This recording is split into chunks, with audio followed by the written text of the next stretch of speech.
Manok ba kamo? Tara, pasarapin natin. Isang buong manok lang, hugasan ng tubig at asin, slice sa 4 na piraso. Salin na natin yung pakpak, sayang.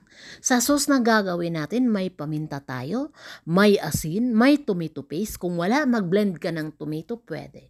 Ginger powder, onion powder, crushed garlic or garlic powder. Lagay sa maliit na bowl, lagyan ng kunting mantika at kunting mainit na tubig. Paghaluin, set aside, may isang sibuyas, 4 na patatas, 2 green bell pepper, at syempre isang karot at hindi kumpleto yan. Kung walang isang buong kamatis, sapat na yan. Dito sa kawali, magpainit, lagyan ng ghee. Gagawin sa manok, lagyan lang natin ng asin at saka paminta.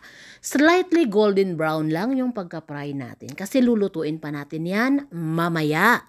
Lutuin natin sa oven. Tapos, dito naman, ito na tapos ko na na-slice at nalinisan. Sa pag-slice, gusto ko ganyan, pabilog-bilog style at yung carrots, paslanting style. Yung green bell pepper, pabilog, pati yung sibuyas. Pero ikaw, nasa sayo kung anong desisyon na style yung gusto mo. Pero sa akin, dyan ako komportable at yan ang gusto ko. So, ready na siya for oven. Lagay na natin yan sa Pyrex. Pahira natin ng kunting butter or ghee or mantika. Yung manok ready na. So, eto na. Lagay na natin yung patatas. Lagay yung manok nating pinirito. Yung iba, lagay natin sa ibabaw. So, dito na papasok si sauce. Yung ginawa nating sauce kanina, ilagay natin siya sa top. But, we make it sure na all corner talaga is malagyan para pantay yung lasa ng manok mamaya pagkaluto. Yan lang yung sekreto, guys. Takpan natin ng foil para pantay din yung pagkaluto.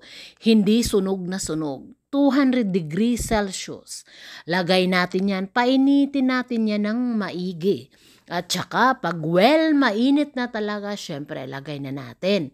Balikan natin siya after 50 minutes. Dito naman sa kanin yung partner natin. Magpainit sa kaldero, lagyan ng ghee, vermicelli, ilagay yung hinugasan nating bigas, lagyan ng tubig, asin, takpan. Sa loob ng 20 minutes, babalikan natin yan. After 20 minutes, kunti na yung tubig, hinaan na natin yung apoy. Lutuin ulit natin siya within 5 minutes. 5 minutes, double check ulit natin. Ayan.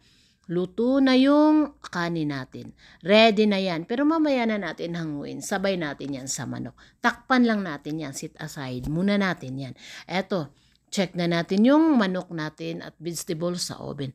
Luto na, kumukulo-kulo na talaga. Luto na talaga. So, tanggalin na natin yung foil. Tanggalin natin para mag-slightly brown naman yung ibabaw. Ayan na, after how many minutes, luto na siya. Ready to serve na talaga sa mesa natin. So, dito na tayo sa mesa. Ayan na, luto na yung manok at gulay. At yung kanin natin, syempre, lunch time.